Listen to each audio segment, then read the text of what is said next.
So my name is Annalise. I'm also known as the Bitcoin Queen. I am very predominant in the Miami community. That's kind of where I have built my staple. And what I do kind of a little bit of everything under the sun regarding blockchain, from education to community events. I work with several companies, including one of my main projects right now, which is Bitfozzle. We do NFT technologies and community engagement across the entire Miami community, but also we're working on doing it just across the United States and eventually globally.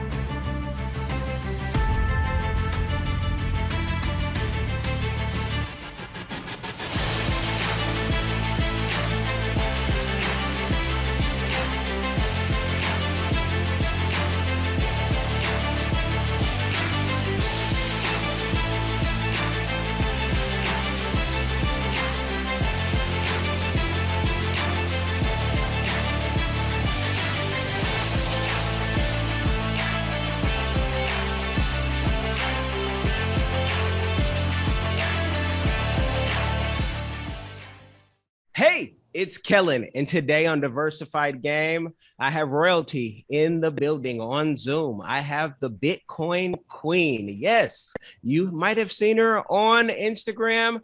I wouldn't be shocked if you saw her on the Breakfast Club coming up. You know, she is making Bitcoin in Florida during these crazy, unpredictable times look great and hopeful. So welcome, Bitcoin Queen. How are you doing? I'm good, thank you. How are you?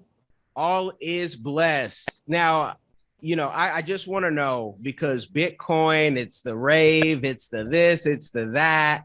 I'll tell you later about, how I feel about cryptocurrency, but I want to know, why did you get into crypto? Why Bitcoin? And is Bitcoin the only crypto that you invest in? So the answer is no to crypto, to Bitcoin being the only crypto I invest in. Bitcoin is the only crypto I hold long term. And that's very important. But how did I get into this? So I went to school for health and I wanted to become a doctor. But after figuring out how the healthcare system worked and like all the stuff in between, it kind of turned me off. I actually started like volunteering at hospitals since I was like 14. So I was like super into it. And along the way, I came across a friend who introduced me to cryptocurrency and Bitcoin and everything that was going on. I had heard of Gamecoin back in 2014, but I didn't really get into this space until late 2016, 2017. That's more towards that like bull run. I was learning about the subject matter 2016, a little bit 2017, and then actually made the jump late 2017 going into 2018. So yeah, it was someone who taught me, and I actually been full-time in this space probably for the past 4 years now. I decided to leave the health industry as a whole. Was a health insurance agent at the time. I was in the middle of college. I was probably like 20 years old. And I just left the industry as a whole and decided to go full-fledged into this crypto stuff. And yeah, I've been here ever since.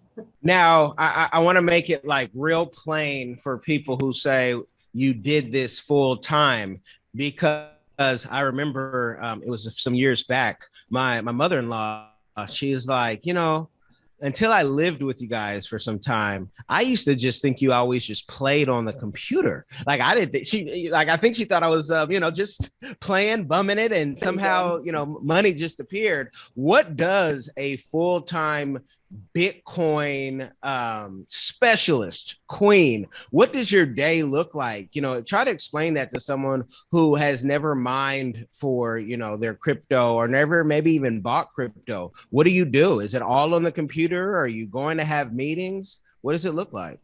So I think the most important thing to understand is that Bitcoin specifically is a product built on top of tech. And what the blockchain community in general, what that is as a whole, is industries built on top of tech. Real estate built on top of tech. Finance built on top of the tech. The tech to, it's like core is just basically something that's supposed to be immutable. It's supposed to never change. It's supposed to always be right. So for example, election fraud seems to be something that's run rampant. If you build a blockchain to always record all these votes that are being put in, if anything changes, it's very visible. It's visible to the public. And at that point in time, you can then detect fraud. So it's just a concept built on top of something that can never be destroyed if it's centralized. Because if it's something that's well, not even necessarily destroyed, never destroyed if it's I'm sorry, I meant decentralized. Because what happens is if something is located in more than one place, which is kind of how Bitcoin works, it's located in more than one place. It can never be taken offline just by going down and burning a building or burning a server. If something is located in multiple places, it will always live on as long as the longest record and the community reaches consensus of the longest record, and that is a record that's right.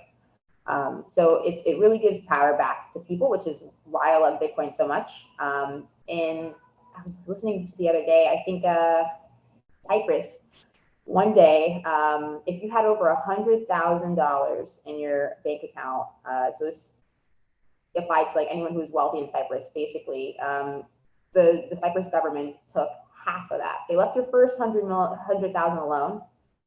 Everything after that, they took half because the country went into debt. And it's crazy that that can theoretically happen to even people here in America. If the government said, "Hey, we're going to take half of what everyone's got over a certain amount because we're poor," they could do that because technically it's their money, it's their tender. You can't do that with Bitcoin. No one knows, no one has access to that account. No one can get in that account. Only you and whoever, if anyone else has your private keys. So my day-to-day life, and it depends, depending on who is in the industry, because it would vary for a developer. I know developers who travel the country with a laptop and a battery. They like have these portable batteries. They sit on the side of a canyon, plug in their laptop, and code. The internet's basically at your fingertips, and they built everything from Zoom to WhatsApp to any app on your phone. So that one is you can hear any story from a developer. From my standpoint, I do a lot of advising and managing. I used to be very heavy in creating as well, using the Adobe Suite. Sometimes I do graphics because I do a lot of marketing for some companies.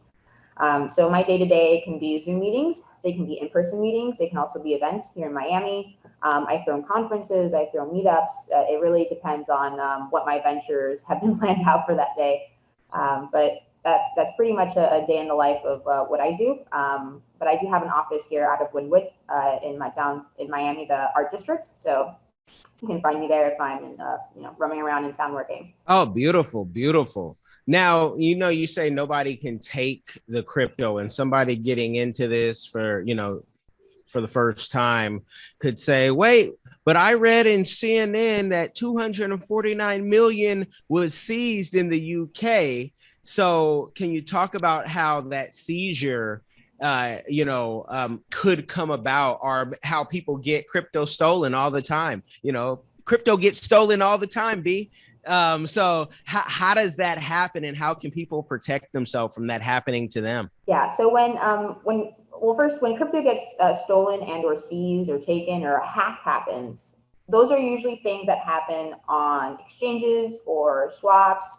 And that means that those exchanges and swaps had vulnerabilities to cybersecurity. That means their cybersecurity was bad. And their platform wasn't necessarily built. It could be built on blockchain, but and this is where you had conversations like where Ethereum, where they were going to reverse a block, but the community said no because it's not how blockchain works.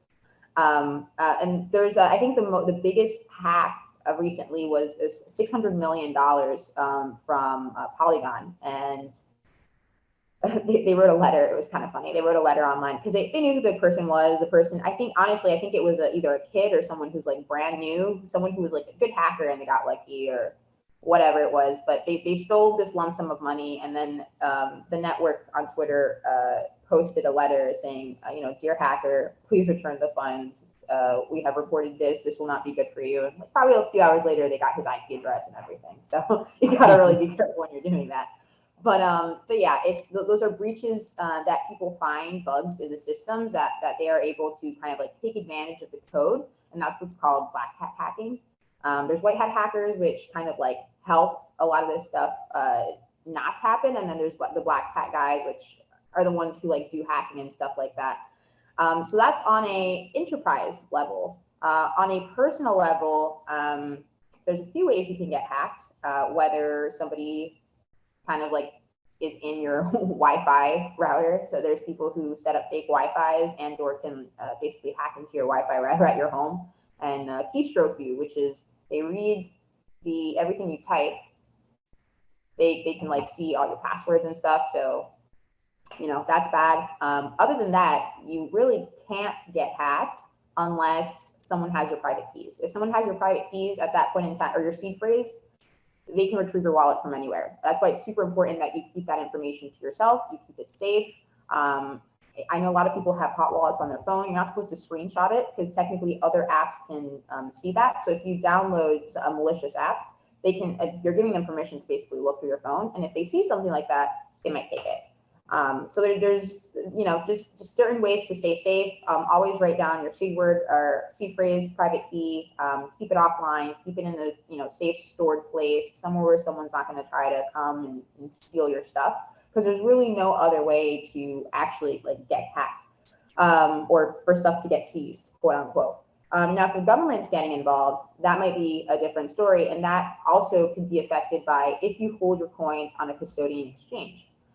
So exchanges that set up in here in the U.S. technically have to adhere to, you know, the powers that are letting them adhere to here in the U.S. So if the SEC says, hey, this guy is using, you know, this cryptocurrency for money laundering or whatever, and they, you know, they hit the exchange and they see that you have a wallet because they can see the money going to and from an account, and they see you have a wallet that's hooked up to, you know, a bank account that they deem fraudulent. They can then seize your assets. That would be, at that point in time, they can seize it because the exchange like Binance, US, or Coinbase has to adhere to what the government is saying. That would be the only other way. But you know, if you're not doing any illicit activity and trading through common exchanges and or being reckless with your security, then you should be fine. Okay, no, that's awesome. And I tell people, you know, hacking is hacking because, and I don't use the you know, the black hackers, white, because all the good guys were former bad guys. You got to learn how to do it first, and it's all illegal. Yeah. And then that's some you have bounties. There's companies that pay a lot of these hackers to break their stuff and find these things, and they'll be like, oh, like, hey, you get, you know, $1,000, $2,000, $3,000 in Ethereum too, or, you know, they pay them to find these breaches so that they're not vulnerable to someone, you know, stealing like 600 million or something like that. It takes a wolf to catch a wolf, in the words of Denzel Washington, Training Day, you know, line. So in all of this, it starts off illegal, but you're curious, especially as a kid, you know, of how things work and how to break the game. And I just know how you can fail in a subject in middle school, but you can be a genius on that computer. So parents, please find your kids joy in what they do and find a way to, you know, make it work for them. Now, you are a woman in crypto. You know, I've learned out here in South Florida that I can't call everybody black, but I know that there's some Afro something in you, whether you're an Afro Latina or this and that. We can trace the lineage to somebody's tribe in one of the 54 so-called countries in Africa on the continent. How is it being a woman in crypto where you're probably around a bunch of, you know, male nerds for the majority of the time? Personally, I enjoy it because I don't know, a lot of these nerds, they kind of like, I don't want to say they're not intimidated. Some of them can be like very like introverted, but I'm a talker. I'm a community person. So I think we did Crypto Mondays just this week, and we decided to do that at a karaoke bar. And we were just all singing, and like it was really enjoyable just seeing like convincing them to go up there and you know, they couldn't sing, but just like building up the courage. Because what happens is you end up building a tribe of people in the community, and that's kind of like probably the easiest way to understand what's going on, revolving yourself around people who understand what's going on, and also the best way to do business. So I never really felt intimidated. I think online is probably the worst between, scammers impersonating you, but also guys who are hiding behind avatars, mostly on Twitter. People like to crop top on Twitter. But people hiding behind avatars, and they don't know who you are, they don't know what you do, and they might like say something or two. But it doesn't happen very often. I think because I'm a woman and people see me trying so hard and doing so much, and if you know, you know. I think it kind of gives me a little bit of leverage, just because it's like 90 to 10%. 80 to 20%. I think Bitcoin 2021 was like 80% male and like 20% woman or something like that. And like the ratio is very off, but it's not like I don't pressure women in general to like even get into this space. I encourage everyone to learn about finances and how money works and all that kind of stuff. But it takes a special kind of person to be here. Not everyone can do this, and that's the same thing with any trade. Tech is very specific, but I mean, I enjoy it. I've never had any crazy negative backlash regarding anything. Just trolls online saying like, "Oh, look at all these e-girls coming into this," something like that, something derogatory. But other than that, in person, when people get to know you and they see you and you guys get to have fun, it's a completely different vibe. And I don't know, girls are kind of dramatic sometimes. And I kind of bond with the guys better anyways. I'm kind of reckless. I like to be outside and climb trees and do all that jazz. So we kind of click there. Okay, no, that's awesome, because it's great that everybody, even if you just come in from a 20-year bid in prison, you could jump into crypto and nobody can stop you, at least yet. Absolutely. And it's people like yourself, correct me if I'm wrong, who you have a way of teaching people, and it's a paid way, people. It's not for free, that you're teaching people. Well, my community events are usually free. So if you want to come to those, come out. Okay. But tell the people, how does it start, learning from you? Because people get intimidated, especially the older you get, people get intimidated of learning something new and thinking, I'm not a math whiz, so I'm scared to even, contact the Bitcoin queen because she's going to call me an idiot. Well, it's not about math. It's about basic finances, especially if we're just talking about Bitcoin, and then there's an entire industry called DeFi. So again, when it comes to Bitcoin specifically, it's just like think gold, but just on a computer. Like how much gold is there? You don't know. You don't know, but if we dig deeper into the earth, we can find more. And that's the thing. It's the scarcity behind Bitcoin that really drives its value. One, and two, it's the people deciding that it's worth something that also drives its value. It's not, oh, well, we're backed by war, or we're backed by whatever. It's become, we went from the gold standard to paper nodes and banks needing to have a certain percentage to them now needing to have nothing in the back end and can lend out as much as they want, which is called the infinite money printer, as we like to refer to it in the crypto community. But that's kind of the beauty of Bitcoin. That inflation mechanism doesn't exist in Bitcoin. It's deflationary by default, and that naturally makes it rise in price. And the scarcity, the mining process, and then also the utility that's been added over the years, it's all worth it. And it's just a better money, a better way of investing. The richest people throughout time we've seen, they make their money work for them. They don't work for their money. So if you can just switch that mindset, and you'll understand Bitcoin a little better. You'll understand it as buying a stock, if you want to relate it that way, or you'll understand it as buying an asset. This is an asset that you can either invest and or exchange for your current method of payment, because you can pay things in Bitcoin. I have, for example, I have my Fold card, which is my card that I use every day instead of using my bank card. And every time I make a purchase, I spin a wheel and it pays me in sats. So over the past 9 months, I think I've made $900 in Bitcoin just swiping my card. And I paid 150 for the year, but if I made 900 off it, there's that, that differentiator right there. And like that one, there's a lot more apps out there. I think even Coinbase did a Coinbase Earn where they would pay you to learn about crypto. Like there's a lot of like things out there where if you're scared of buying it and you don't understand, go get it. It's free. There's things out there that will give it to you for free. So it's just about, honestly, the education is the barrier to entry. And it's much easier when you decide to sit down and learn about it than make excuses and not.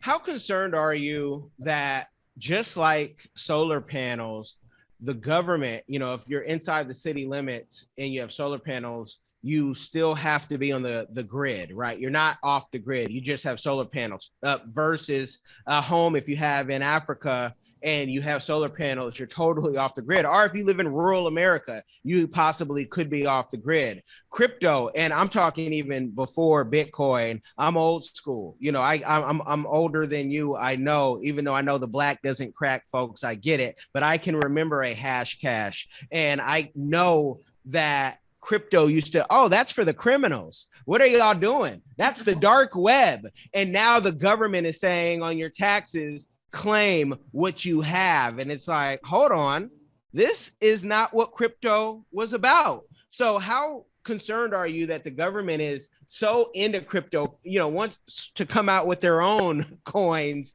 and wants to regulate it? You think that crypto will always be what it once was, or will it be just like, swiping your card or swiping and they're regulating it and you're having to pay tax on it? You see, that kind of bothers me. So let me just ask the question and shut up. But give us the game.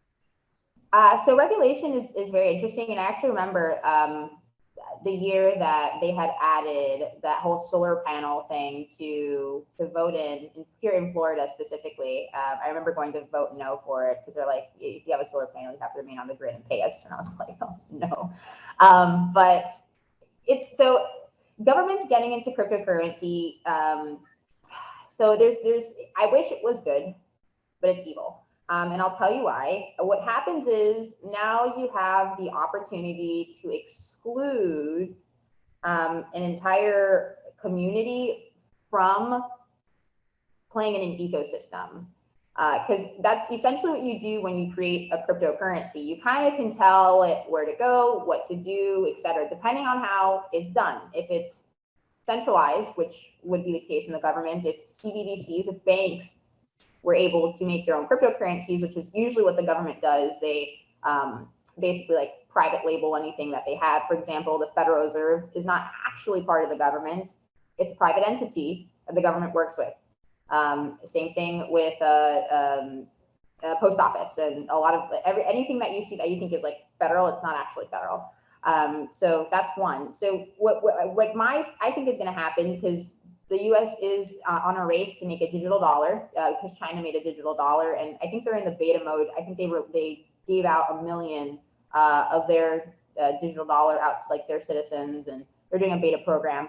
But two things are going to happen, because one, they're not trying to make this digital dollar a part of the current monetary supply that's circulating. It's going to be its own thing. So like my theory is this is how they're going to cancel out, some of that debt that they owe. They're going to mint these currencies, and they're going to work out a deal with the Fed, and they're going to give them X amount of these currencies, which they can print at their will. And that's going to cancel out some of the debt because it's not included in that supply. And then the next question is, well, what's it backed by? Well, the same thing the dollar is backed by. Nothing. So that's one. And then two, back to withholding people from ecosystems. So the same way that you can blacklist a Bitcoin, so if cryptocurrency is seized from an exchange, if a hacker gets it, they can get it, but what can happen is, depending on what crypto it is, if it's Bitcoin, if it's Tether, which one's the other one, USDC, they can blacklist it. So basically they can see, okay, which coins does this person steal? All right, it's this code, this hash, and they'll put a block on it. So if it touches any exchange, it will give them an alert and say, hey, this is a blacklisted Bitcoin, and it'll give them all the details. And at that point in time, I mean, I hope you're not the one who stole the Bitcoins, because that would be bad for you. But you can exclude someone from an ecosystem like that. So I don't know how they're going to, let's say distribute this dollar, but if, you're not, let's say, a US citizen, and you don't have a bank account that's connected and verified, and exactly who you are, they could exclude you from the ecosystem. And there is a huge, immigration community, even here in Miami, that could be excluded from the ecosystem if that is how it works. Just one example, but it's not necessarily the best thing, in my opinion. Now there's countries like El Salvador who decided to just implement Bitcoin as a legal form of payment. It's legal tender there now, which I'm waiting for tax season to see what happens, because you can't technically tax foreign currency. So just we're going to see what happens there. I'm really interested to see how this plays out, and who tries to say, hey, government, you can't tax me for my Bitcoin no more. But yeah, I don't think that government getting into crypto is the best thing, in my opinion. Having a digital dollar, that's all cool and dandy, but I think it might not just, they probably don't know what they're doing. They're probably going to try to private something out. They're going to work with either, Coinbase, which is basically a bank at this point in time, because they work with the banks. And they're going to try to do it their way, but my fear is the exclusion of people. There's still billions of people out there without bank accounts, and it's going to exclude a population. Cash is cool, but it's inflationary, and you can't actually reinvest. You can't make money off cash. You have to invest it somewhere. Banks don't keep cash; they invest it. So that's my thoughts.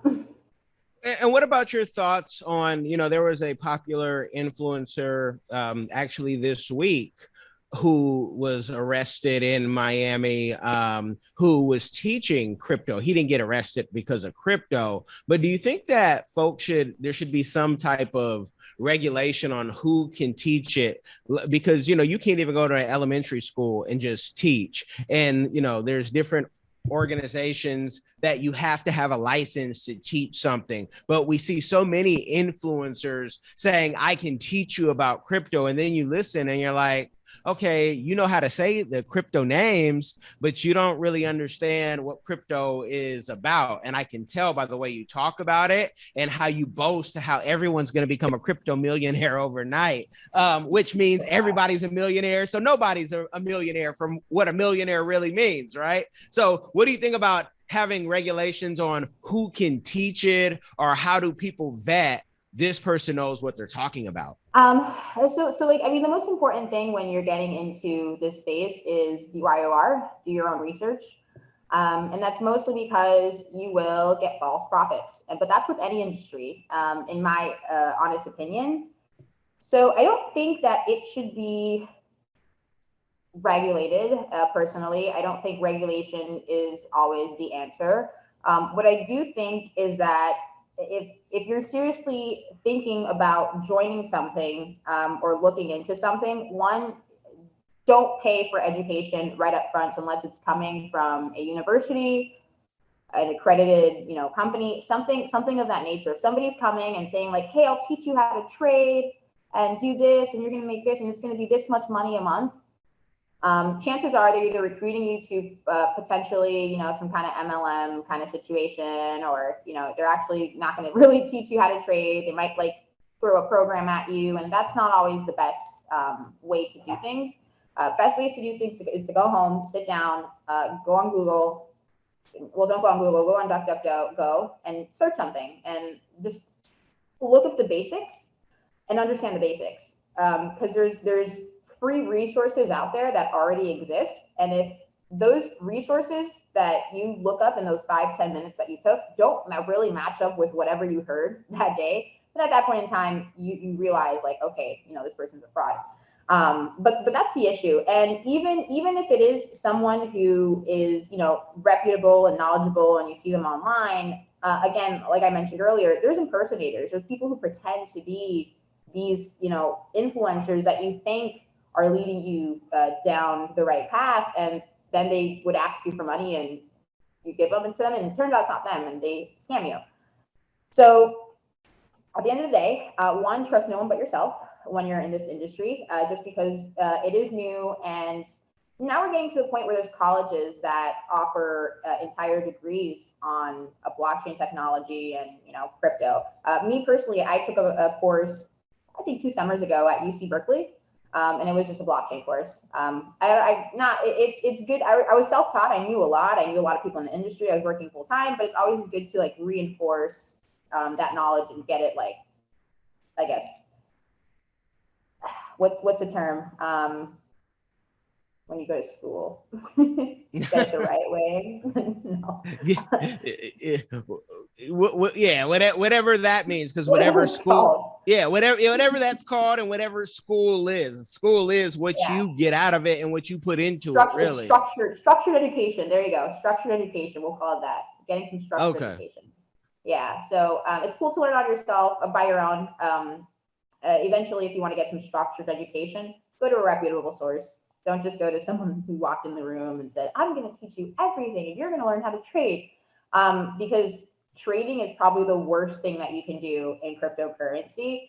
It's only good to long the market or short the market if you know it's going to go down, or if you know for a fact that it's going to go up. Like if you see Bitcoin on a run and it's tearing, like thousands of dollars a week, sure, go long the market.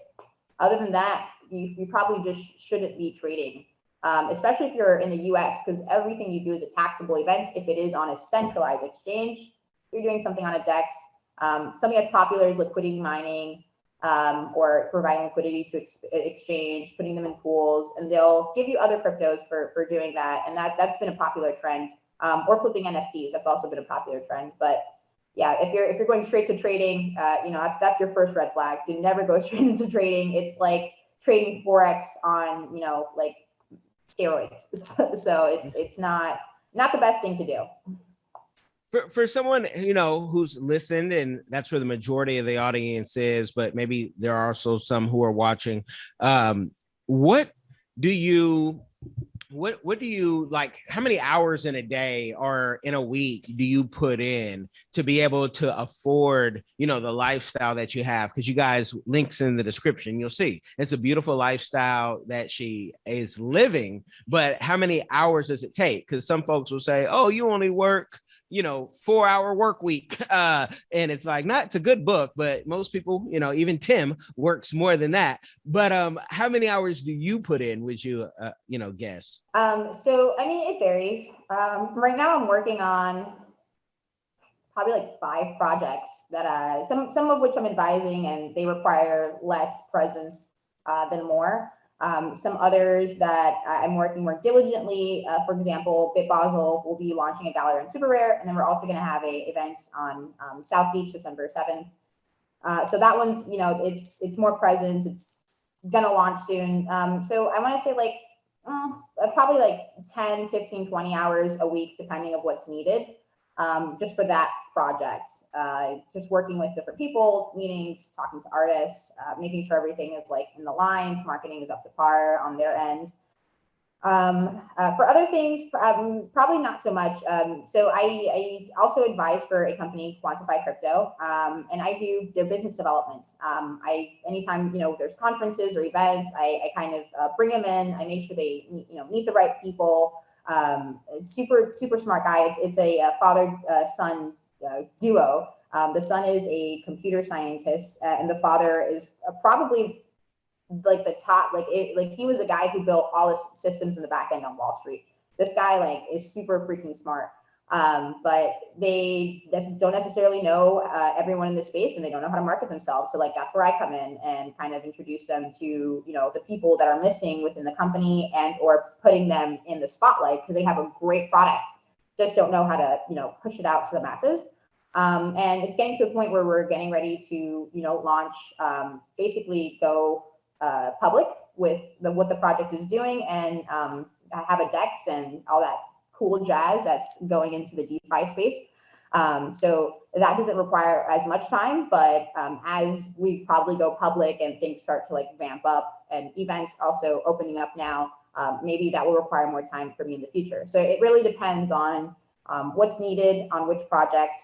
But you know, if for someone who does mostly advising and consultation and occasionally graphic work, I mean, I have about an average 40-hour work week, but it's not, oh, I wake up at 9 a.m. and I get off work at 5. Some days I'll wake up at 12, I'll go to the gym, I'll get on my computer, I'll work, I'll have some meetings. Maybe I'll take a call at the gym, maybe not.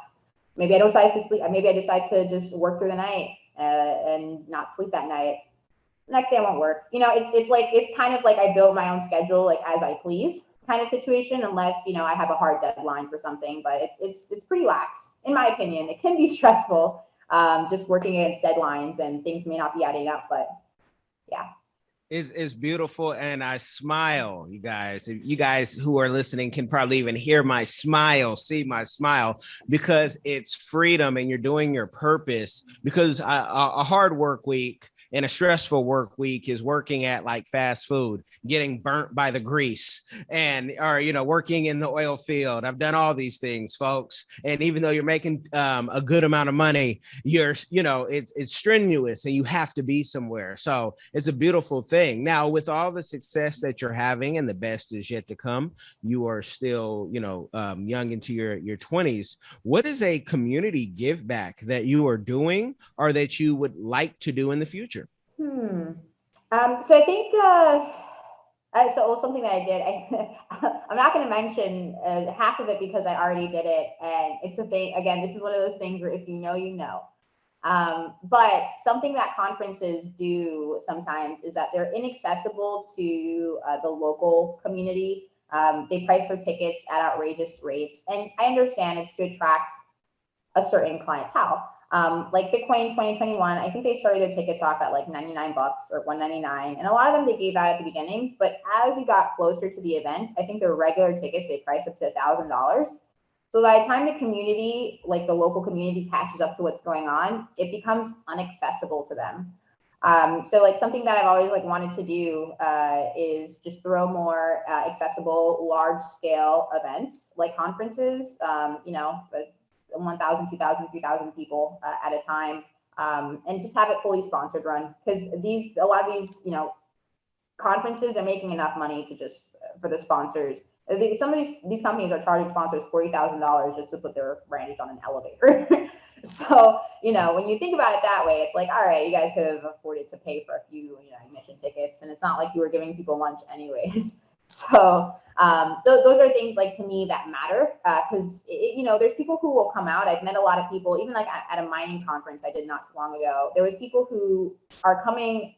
It's not so much who's in the industry anymore, because anyone can be in the industry. Anyone who's interested can all of a sudden pop up, and that's the entire world.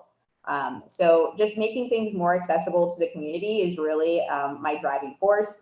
That's why I do a lot of, like, you know, mini free events where they are sponsor funded, but they're free for the public, because, you know, it only costs like $1,000 to put the event on per se. And the sponsor will just cover everything as long as the community is just learning, because that would be a positive, you know, a positive outcome for them if the new people came in, new people learn, new people understand and use your product. So just having more large scale conferences where people can, you know, understand and go to, where tickets are 5, 10, 15 bucks, something that's not crazy, something that's super affordable. And something that you can just, you know, go and learn, because again, the barrier to entry is education, and that's really where it's at. Definitely. And there's communities, you know, so many, Black, brown, and everything in between in your area who could really benefit from that. And so I want you to let people know, because I have something I want to tell you off air, where they can find you, connect, learn more, and, you know, pay for that great wisdom and knowledge that you have. So best place to find me technically is Twitter. Their crypto Twitter is a thing. Very interesting place. So if you want to find like the most amount of crypto people, go to Twitter. And all my is at the BTC Queen is my at name. And you can also find me on Instagram as well. Instagram, I kind of fell back a little bit, just in social media in general, because the sad truth is you kind of become a target when you influence in this space. not only by people impersonating you and scamming your friends, but also people go, oh, she's into crypto, she must be rich, and then they kind of like look at you like you won the lottery. And unfortunately, when people win the lottery and their information is public, some of them end up dead. I don't know if anyone knows that. So because of that, I kind of fell back, and that's another reason why I don't usually use my last name. I keep it very like candid, have a pseudonym going.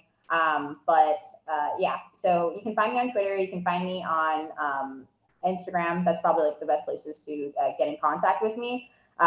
Depending on what you're looking for. Again, I do a lot of advising for different companies, whether you're interested in NFTs or you're interested in general education and onboarding. I do a lot of private consultations. I have a lot of private clients. So if you send me a message, I will do my best to accommodate your needs. Awesome. You guys have been blessed with the game. If you do nothing else, share the game. It will change somebody's life. Be blessed, y'all. Hi, everyone. Have you ever been curious about visiting Africa? Which African country were you interested in? Kenya, Nigeria, Uganda, South Africa, Ethiopia? Which country are you interested in? My good friend, Kellen Cash Coleman, came up with a course called My First Trip to Africa that'll guide you through this process. It's only $20, and in this course you'll learn about passports, visas, vaccinations that you need before you go there, as well as a budget, how much the trip is going to cost. He also talks about what you should pack, what you should take with you, how you should travel on a budget. Did you know that $100 is worth 1,000 South African rand and over 10,000 Kenyan shillings?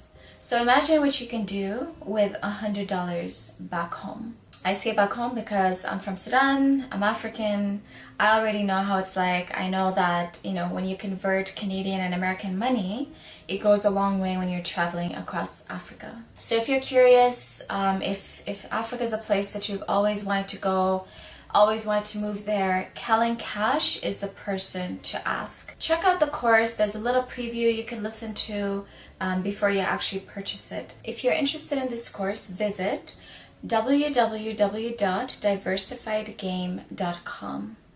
Don't miss out.